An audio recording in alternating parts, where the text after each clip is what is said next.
Hello everyone, I hope you are fine and doing well in your life. जैसा कि आप सभी को पता होगा कि आपके बीएससी सेकेंड सेमेस्टर के एग्ज़ाम्स आ गए हैं और बहुत ही करीब हैं। आप सभी को पता ही होगा कब से हैं। तो बहुत सारे लोगों की प्रैक्टिस हुई है, बहुत सारे लोगों ने पढ़ाई नहीं की, क्लासेस अटेंड नहीं किए। तो उन्हीं लोगों के लिए मैं बहुत इंपॉर्टेंट क्वेश्चंस की क्लास लेके आया हूँ। यानी कि आपको बहुत सारे इंपॉर्टेंट क्वेश्चंस कराए जाने वाले हैं इस लेक्चर में। आपको जैसा कि दिख रहा होगा, मैं बता देना चाहूँगा, ये आपका जो सबसे पहला यूनिट है जिसका नाम है ब्रायोफाइट्स। बॉटनी में ब्रायोफाइट्स नाम का जो यूनिट है उसके बहुत इंपॉर्टेंट क्वेश्चन लेके आया हूँ। और मेरी क्लास का करने का सबसे बड़ा बेनिफिट ये होगा कि आपका जो कंटेंट है ना वो बाइलिंगुअल होगा, यानी कि आपका हिंदी और इंग्लिश दोनों में होगा। तो चाहे आप इंग्लिश मीडियम से हो चाहे हिंदी मीडियम से, आपको दोनों भाषाओं में समझ में आने वाला है। लेकिन हाँ, एक चीज़ याद रखना, हिंदी की जो टाइपिंग है वो थोड़ी सी मिस्टेक हो सकती है उसमें, तो उसको ध्यान इतना वो मत करना।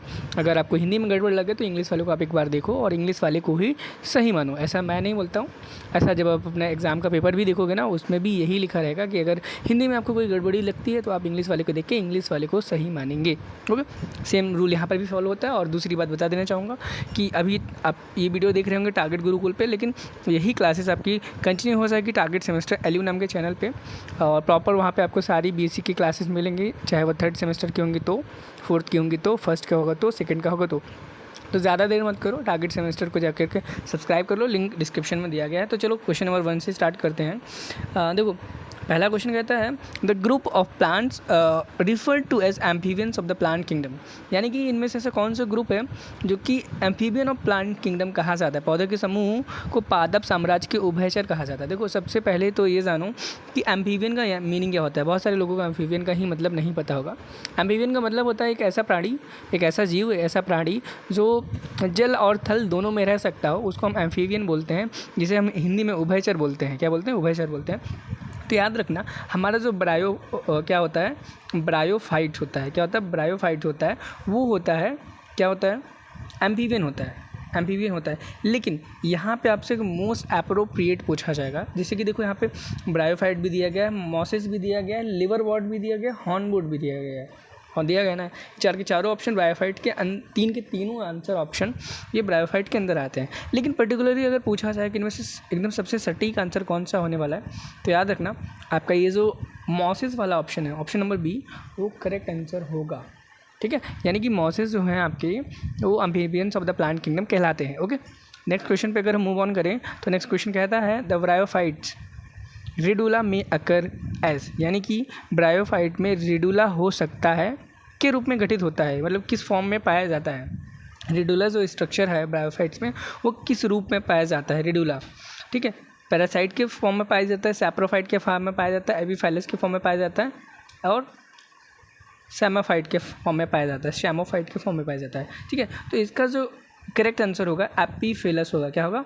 एपीफिलस। याद रखना, एपीफिलस। और याद रखना, कुछ क्वेश्चन मैं ऐसे बताने वाला जो कि आपके लिए बहुत ज़्यादा इंपॉर्टेंट होने वाले हैं। जैसे कि पहला ऑप्शन क्वेश्चन था वो आपके लिए बहुत ज़्यादा इंपॉर्टेंट था, बट सेकंड वाला इतना नहीं है। इस प्रकार से मैं बताता जाऊँगा, उनको आप स्क्रीनशॉट ले सकते हो और चाहो तो आप पीडीएफ को डाउनलोड करने के लिए डिस्क्रिप्शन बॉक्स में आपका भी लिंक मिल जाएगा, आप वहाँ से इस पीडीएफ को भी डाउनलोड कर सकते हो फ्री ऑफ कॉस्ट। अगले क्वेश्चन की तरफ चलेंगे। अगला क्वेश्चन कहता है कि the plants of the moss mnium hornum में अकर एज। यानी कि मॉस मिनियम हॉर्नम के पौधे एक के रूप में पाए जा सकते हैं। किसके रूप में? Endophyte, almost parasite, almost saprophyte, epizoic form. तो इसका जो करेक्ट आंसर हो जाएगा, याद रखना, ऑलमोस्ट सैप्रोफाइट। यानी कि जो ये पौधे होंगे ना, ये प्लांट्स होते हैं मॉस के, मिनियम, हॉर्नम, ये हमेशा सैप्रोफाइट के फॉर्म में पाए जाते हैं। इसके फॉर्म में पाए जाते हैं, सैप्रोफाइट्स के फॉर्म में पाए जाते हैं। ये भी काफ़ी इंपॉर्टेंट क्वेश्चन है। नेक्स्ट क्वेश्चन अगर हम देखें, नेक्स्ट क्वेश्चन कहता है the plants belonging to the Jungermanniales. यानी कि इनमें से ऐसा कौन सा पौधा है जो जंगर मैनियल से संबंधित है। ठीक है, तो याद रखना, इनमें से जो ऑप्शन है आपका थैलोस एंड फोलिएज, ये दो के दोनों ऑप्शन आपके करेक्ट है। यानी कि अगर जंगल मैन्स के बारे में पूछा जाए, जुंगर मैन जो भी आप बोल लो, ये दो के दोनों रिलेटेड हैं आपके, किससे? इस चीज़ से रिलेटेड है। थैलोस एंड फोलियस, जो कि दोनों जंगल मैनियल्स जो भी आप बोलें उनसे रिलेटेड है। ठीक है, नेक्स्ट क्वेश्चन की अगर हम, यानी कि इसका ऑप्शन नंबर सी हो जाएगा, both of the these. And हम नेक्स्ट क्वेश्चन की बात करें, नेक्स्ट क्वेश्चन कहता है कि in thallus bryophyte the rhizoids and scales are respectively. यानी कि अगर हम थैलोस की बात करें, किसकी बात करें? थैलोस की बात करें, ब्रायोफाइट के थैलोस की बात करें, तो जो राइजोइट्स एंड स्केल्स हैं वो क्रमशः किस प्रकार से होंगे, यानी कि दोनों यूनिसेलुलर होंगे, है ना, दोनों एक कोशिकीय होंगे, दोनों मल्टीसेलुलर, दोनों बहुकोशिकीय होंगे, या फिर एक बहुकोशिकीय होगा, या फिर मल्टी सेलुलर एंड यूनिसेलुलर होगा। तो इस क्वेश्चन, ये काफ़ी इंपॉर्टेंट क्वेश्चन है, इसे आप स्टार मार्क कर सकते हो। क्वेश्चन नंबर जो 5 है, इसका आपका आंसर जो आने वाला है यूनी मल्टी सेलुलर है, यानी कि आपका जो थैलोस ब्रायोफाइट का थैलोस है, उसका जो राइजोइट है वो यूनिसेलुलर होगा। क्या होगा? यूनिसेलुलर होगा। अगर हम स्केल्स की बात करेंगे तो वो आपका मल्टी सेलुलर होगा, ऐसा आप सोच रहे होंगे, लेकिन ऐसा बिल्कुल नहीं है। दोनों का आंसर यूनी मल्टी सेलुलर बोलेंगे। क्या बोलेंगे? यूनी मल्टी सेलुलर होगा, मतलब राइजोइट भी यूनी मल्टी सेलुलर है, स्केल्स भी यूनी मल्टी सेलुलर है। ठीक है, नेक्स्ट क्वेश्चन पे मूव ऑन करेंगे। क्वेश्चन नंबर 6 पे। क्वेश्चन नंबर 6 बोलता है there is no internal factor differentiation in the thallus of, यानी कि जो आपको ये ऑप्शन दिए गए हैं इनमें से ऐसा कौन है जिसके थैलस में कोई भी इंटरनल डिफरेंशिएशन नहीं मौजूद होती है, या कोई भी इंटरनल आंतरिक डिफरेंशिएशन नहीं पाया जाता है। तो याद रख लेना, आपका ये जो डुमोटेरिया है, पैलिया है, ये दोनों में इंटरनल डिफरेंशिएशन थैलस में नहीं पाया जाता है, यानी कि इनका जो डिफरेंशिएशन आपको देखने को मिलेगा वो एक्सटर्नली मिल जाएगा, लेकिन इंटरनली इसमें कोई भी डिफरेंशिएशन देखने को नहीं मिलने वाला है। ठीक है, अब नेक्स्ट क्वेश्चन बहुत इंपॉर्टेंट आने वाला है, क्वेश्चन नंबर 7। क्वेश्चन नंबर 7 कहता है जिम्मा बोलते हैं are asexual reproductive bodies in, यानी कि जो जिम्मा कप होता है वो एसेक्सुअल रिप्रोडक्टिव बॉडी होती है, बट किसके अंदर? लिवर वर्ड्स के अंदर होती है, हॉर्न वर्ड्स के अंदर होती है, या फिर लिवर वर्ड्स एंड मॉसेस दोनों के अंदर पाई जाती है। काफ़ी अच्छा क्वेश्चन है, याद रख लेना। आपका ये जो ऑल ऑफ दीज आंसर्स आएगा, यानी कि जो जिम्मा होता है, जिम्मे कप होते हैं, वो एसेक्सुअली रिप्रोडक्टिव स्ट्रक्चर है, वो लिवर वर्ड्स, हॉर्न वर्ड्स और मॉसेस इन सभी में पाए जाते हैं। अगर हम अगले क्वेश्चन की बात करें, अगला क्वेश्चन भी बहुत मज़ेदार और इम्पॉर्टेंट है आपके एग्ज़ाम के लिए। अगला क्वेश्चन कहता है जिम्मा कप आर फाउंड इन, यानी कि जिम्मा कप जो है वो कहाँ पे बनता है? मकैंचिया में, लूनेरिया में पाया जाता है, यानी कि यहाँ पे हिंदी में आप देखो चंद्र लिखा है, लेकिन चंद्र नहीं बोलेंगे, ये ल्यूनर शेप का होता है, इसलिए ल्यूनेरिया इसका नाम है।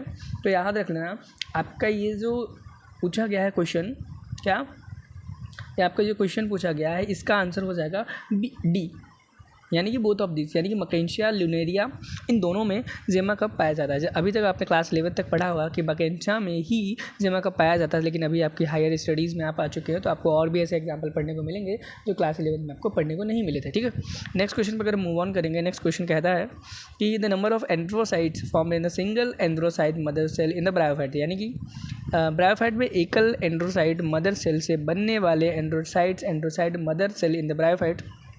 ये क्वेश्चन बेकार है, आप करना चाहो तो कर लो, नहीं तो नहीं करो, लेकिन अगर मैं इसका सही आंसर 2 हो जाएगा, मतलब ऑप्शन नंबर बी करेक्ट हो जाएगा, ऑप्शन नंबर बी। ठीक है, अगला क्वेश्चन देखते हैं। The archegonial neck is capped by the cover of the cells usually numbering, यानी कि आर्किगोनियल गर्दन आमतौर पर क्रमांकित आवरण कोशिकाओं से ढकी होती हैं। कितनी, मतलब कितने नंबर्स की नेक से, यानी कि गर्दन से ढकी होती हैं? तो इसका जो करेक्ट आंसर हो जाएगा, देखो ये डेटाबेस है, 4 होता है, तो 4 आपको याद करके जाना है, मे भी आपसे क्वेश्चन पूछा जा सकता है डेटाबेस। ठीक है, अगले क्वेश्चन में मूव ऑन करेंगे। अगला क्वेश्चन कहता है in most of the bryophytes the centre is, यानी कि अधिकांश ब्रायोफाइट्स में केंद्रक होता है। जो सेंटर की बात की गई ब्रायोफाइट में, 1 लेयर होता है, 2 लेयर होता है, 3 लेयर होता है, या फिर एब्सेंट होता है। तो याद रखना, ये इंपॉर्टेंट काफ़ी क्वेश्चन है आपके लिए। और ये जो आपका सेंटर है ब्रायोफाइट का, यानी कि केंद्रक है, वो 1 लेयर होता है, 1 लेयर्ड होता है, याद रखना। और इस वक्त अभी हम आपको क्वेश्चन प्रैक्टिस करा रहे हैं, ये मत सोचना कि हम चैप्टर को पढ़ा रहे हैं कि फुल डिटेल में बताएंगे। ठीक है, अगला क्वेश्चन पढ़ेंगे। अगला क्वेश्चन देखो, the chemotactic stimulus is provided in bryophytes in the form of, यानी कि ब्रायोफाइट्स में कीमोटैक्टिक उत्तेजना किस रूप में प्रदान की जाती है? आपको पता होगा कि कीमोटैक्टिक स्टिमुलस क्या होता है। अगर पता नहीं है तो भी कमेंट करो, अगर लेकिन पता है कीमोटैक्टिक स्टिमुलस क्या होता है तो भी कमेंट करके आंसर बताएं। जिन बच्चों को नहीं पता वो कमेंट जाके पढ़ लें, और बच्चों ने कमेंट करके इसका जवाब दिया होगा। ठीक है, इस क्वेश्चन का अगर हम आंसर देखेंगे तो इस क्वेश्चन का जो होगा, स्टिमुलस शुगर से प्रोवाइड होता है, यानी कि ब्रायोफाइट में जो कीमोटैक्टिक स्टिमुलस प्रोवाइड होता है वो शुगर के द्वारा फॉर्म में होता है। ये भी काफ़ी इंपॉर्टेंट क्वेश्चन है, इसको भी आप नोट डाउन कर सकते हो या फिर स्क्रीनशॉट ले सकते हो। अगले क्वेश्चन की तरफ बढ़ेंगे। अगला क्वेश्चन कहता है the term bryophyta was given by, यानी कि ये भी बहुत इंपॉर्टेंट क्वेश्चन है, इसको याद रख लेना, आपके एग्जाम में आने की बहुत ज़्यादा चांसेस है। यानी कि जो टर्म ब्रायोफाइटा है वो किसने दिया था? ऑप्शन है इंगलर, ब्राउन, चिम्प, इसको चिम्प पढ़ेंगे, शिम्प लिखा है लेकिन शिम्पर लिखा है लेकिन शिम्प पढ़ेंगे, चिम्प पढ़ेंगे, कैम्पबेल, तो याद रखना ब्राउन ने दिया था, ठीक है, BRAUN, ब्राउन। अगले क्वेश्चन पे जाएंगे। अगला क्वेश्चन देखते हैं क्या कहता है। अगला क्वेश्चन कहता है a small ventral leaf of foliose Jungermanniales is called, यानी कि पत्तेदार जुंगर मैनियाल की एक छोटी उदर पत्ती को कहा जाता है? इन्वोलेंस, पेरिगाइनियम, और उसके बाद पेरीचेस्नियम, और उसके बाद उभयचर, ये क्या, एम्फीगेस्ट्रियम, ठीक है। तो इसका जो करेक्ट आंसर होगा, याद रखना, एम्फीगेस्ट्रियम होगा। क्या होगा? एम्फीगेस्ट्रियम इसका करेक्ट आंसर होगा। अगर क्वेश्चन नंबर 15 की तरफ चलते हैं, या क्वेश्चन नंबर 15 आपका बहुत इंपॉर्टेंट है, याद रखना। क्वेश्चन नंबर 15 कहता है इंडोफाइटिक नॉस्टॉक इज फाउंड इन, यानी कि इंडोफाइटिक नॉस्टॉक पाया जाता है एंथ्रोसिरोस एम में पाया जाता है, मैकेंसिया में पाया जाता है, रिक्शा में पाया जाता है, पेलिया में पाया जाता है, ठीक है। तो याद रखना, आपका ये जो इंडोफाइटिक नॉस्टॉक है वो एंथ्रोसिरोस में पाया जाता है। कहाँ पे पाया जाता है? एंथ्रोसिरोस एम में पाया जाता है। अगले क्वेश्चन की तरफ मूव ऑन करेंगे। अगला क्वेश्चन देखेंगे। अगला क्वेश्चन कहता है the earliest non fossil bryophyte belong to the following era, यानी कि सबसे पहला ज्ञात जीवाश्म ब्रायोफाइट निम्न युग का है। तो सिलूरियन, कार्बोनिफेरस, क्रिटेशियस, ओलिगोसीन। तो इसका क्या करेक्ट आंसर है आप सभी को पता ही होगा, कार्बोनिफेरस अर्लीस्ट नॉन फॉसिल है ब्रायोफाइट का। याद रखना, ऑप्शन नंबर 20 का करेक्ट आंसर है। नेक्स्ट क्वेश्चन की अगर हम बात करें, नेक्स्ट क्वेश्चन कहता है कि मार्क द स्मॉलेस्ट ब्रायोफाइट। ये बहुत इंपॉर्टेंट क्वेश्चन है। क्या? बहुत इंपॉर्टेंट क्वेश्चन है। यानी कि सबसे छोटा ब्रायोफाइट इनमें से कौन सा है? तो ऑप्शन है मोनोक्लिया स्पीसीज़, मोनोकार्पस स्पीसीज़, फोन्थियालिस स्पीसीज़, दर्शोनिया स्पीसीज़। तो इसका जो करेक्ट आंसर होगा वो आपको कमेंट में नहीं करके बताना है, अगले क्वेश्चन का बताना है। ये क्वेश्चन को नोट डाउन कर लो, इसका ऑप्शन नंबर मोनोकार्पस स्पीसीज़ हो जाएगा। अगर हम नेक्स्ट क्वेश्चन पे मूव ऑन करेंगे तो यहाँ पे हमें देखने को मिलेगा the plant used as alternative of cotton. ये भी काफ़ी अच्छा क्वेश्चन है, बट एग्जाम में नहीं आने वाला। इसमें यही पूछा गया कि कपास के विकल्प में किस पौधे का प्रयोग किया जा सकता है इसके बदले में? Sphagnum, Polytrichum, Pogonatum, Rhodobryum. तो याद रखना, इनमें से इस क्वेश्चन का जो करेक्ट आंसर है वो करेक्ट आंसर हो जाएगा स्पैग्नम। क्या? स्पैग्नम को एक किसी और नाम से भी जाना जाता है। क्या आप मुझे उस दूसरे नाम को बता सकते हैं कमेंट सेक्शन में? अगर हाँ तो बिल्कुल बताएं, हम इंतज़ार करेंगे आपके कमेंट का, वहाँ पे रिप्लाई करने के लिए हम बैठे होंगे ज़रूर। अगले क्वेश्चन को पढ़ते हैं। अभी तक आपने पढ़ा था सबसे छोटा ब्रायोफाइट कौन सा है, लेकिन इसी की क्रम में आपसे पूछा गया लार्जेस्ट ब्रायोफाइट इनमें से कौन सा है? फोन्थियालिस स्पीसीज़, दर्शोनिया स्पीसीज़, पॉलीट्राइकम स्पीसीज़ और प्लैगियोचिला स्पीसीज़, ठीक है। इन चारों ऑप्शन में से क्या ऑप्शन है? याद रखना, फोलियांथिस species, option number A correct हो जाएगा आपका। वहाँ पे आपका क्या था? वहाँ पे क्या था आपका? सबसे छोटा क्या था? सबसे छोटा वाला क्वेश्चन कहाँ गया? The term bryophyta was given by smallest, कहाँ गया? नहीं मिल रहा है, छोड़ो, लीव इट। अगला क्वेश्चन पढ़ेंगे, अगला एंड लास्ट में, यानी कि हम 20 क्वेश्चन सिर्फ चलो 20 मिनट का ही लेक्चर बनाते हैं। अगला क्वेश्चन और पढ़ेंगे। The unique feature of bryophytes are compared to other embryophytes is that, यानी कि अन्य एम्ब्रोफाइट की तुलना में ब्रायोफाइट की अनूठी विशेषता यह है। यानी कि अगर हम अन्य bryophyte, the unique feature of bryophyte is compared to the, यहाँ पे बोला गया है कि अगर हम ब्रायोफाइट का कंपैरिजन एम्ब्रियोफाइटा के साथ करें तो इनमें से आपको कौन सी विशेषताएं एम्ब्रियोफाइट्स में नज़र आएंगी, यानी कि कौन सी विशेषताएं इसमें से कमी होंगी या नज़र आएंगी। अनूठी विशेषता मतलब एक यूनिक कैरेक्टर है जो नहीं पाया जाता है ब्रायोफाइट्स में, ठीक है। तो इसमें पूछा गया दे लैक वेस्कुलर टिश्यूज़, यानी कि इसमें वेस्कुलर टिश्यूज़ यानी कि जाइलम, फ्लोएम, ये सब चीज़ें नहीं होती हैं। दे लैक रूट्स, यानी कि इनमें रूट्स नहीं होती हैं। दे प्रोड्यूस डिपेंडेंट स्पोरोफाइट, यानी कि इनके अंदर जो स्पोरोफाइट्स डिपेंडेंट होते हैं। और डी ऑप्शन कहता है ये सभी ऑप्शन। तो याद रखना, ये सभी ऑप्शन करेक्ट है, यानी कि इनमें से जितने फैक्टर दिए गए हैं, जितने भी आपके यहाँ पे फैक्ट दिए गए हैं, वो सारे के सारे यूनिक हैं ब्रायोफाइट्स के लिए। उनमें वेस्कुलर टिश्यूज़ नहीं होते हैं, उनमें रूट्स नहीं होती हैं, और वो उनके जो स्पोरोफाइट हैं वो डिपेंडेंट होते हैं, ठीक है। डिपेंडेंट होते हैं। ओके, अगर हम नेक्स्ट क्वेश्चन की बात करेंगे, नेक्स्ट क्वेश्चन कहता है which one of the following is an aquatic bryophyte, यानी कि इनमें से ऐसा कौन सा है जो एक्वेटिक ब्रायोफाइट है। ये भी बहुत, देखो इसके पहला क्वेश्चन नंबर 20 भी बहुत इंपॉर्टेंट था और क्वेश्चन नंबर 21 भी बहुत इंपॉर्टेंट है आपका क्वेश्चन। तो याद रखना आपका जो रिक्शिया फ्लुइटेंस ऑप्शन नंबर डी है, ये काफ़ी हद तक सही है ऑप्शन और याद करने वाला। देखो आपको ये चैप्टर में ना मोस्टली रटने वाली चीज़ें मिलेंगी, क्योंकि देखो इस चैप्टर में ज़्यादा कुछ नहीं है, आपको एग्जाम्पल एग्जाम्पल एग्जाम्पल और एग्जाम्पल को ही लर्न करना है। एग्जाम्पल के कुछ कैरेक्टर्स होंगे, उन कैरेक्टर्स को समझना है और वो कैरेक्टर्स कहाँ पे अप्लाई करके कौन सा आंसर आएगा उसको आपको माइंड में रखना है। तो याद है तो बहुत अच्छी बात है, नहीं याद है एग्जाम्पल तो सबसे पहले यही करो, चैप्टर उठाओ और जितने भी ब्रायोफाइट्स के एग्जाम्पल आपके में दिए गए हैं ब्रायोफाइट्स में, चाहे लिवरवर्ट्स की बात करें, चाहे हॉर्नवुड की बात करें, चाहे मॉसेस की बात करें, उनके सबसे पहले आप क्या करो, उनके एग्जाम्पल्स को याद करो। ठीक है, नेक्स्ट क्वेश्चन देखेंगे। ये बहुत ज़बरदस्त क्वेश्चन है लेकिन छोटे लेवल का क्वेश्चन है, बच्चों वाला क्वेश्चन है। क्वेश्चन कहता है ब्रायोफाइट्स रिप्रोड्यूस बाय कॉमनली, यानी कि ब्रायोफाइट सामान्यतः प्रजनन किस चीज़ से करते हैं, किस प्रकार करते हैं। ठीक है, तो क्वेश्चन नंबर 22 का है ट्यूबर के द्वारा करते हैं, एडवेंटिशियस ब्रांचेस के द्वारा करते हैं, ग्रेजुअल डेथ यानी कि अचानक से मर जाते हैं, डिके ऑफ थैलस, थैलस के डिके हो जाने की वजह से या बुलबुल की वजह से करते हैं। तो याद रखना ऑप्शन नंबर सी हो जाएगा इसका, थैलस की धीरे धीरे मृत्यु और क्षय से ये क्या करते हैं, रिप्रोडक्शन करते हैं। ओके, नेक्स्ट क्वेश्चन, ये क्वेश्चन मुझे थोड़ा सा गड़बड़ लग रहा है, मेरे अकॉर्डिंग बुलविल्स होना चाहिए था, बुलविल आगे वो करके एक एग्जाम्पल मिलेगा आपको। तो इस क्वेश्चन का आंसर आप ऑप्शन नंबर डी कर सकते हो, बुलविल, और सी बिल्कुल भी नहीं होगा।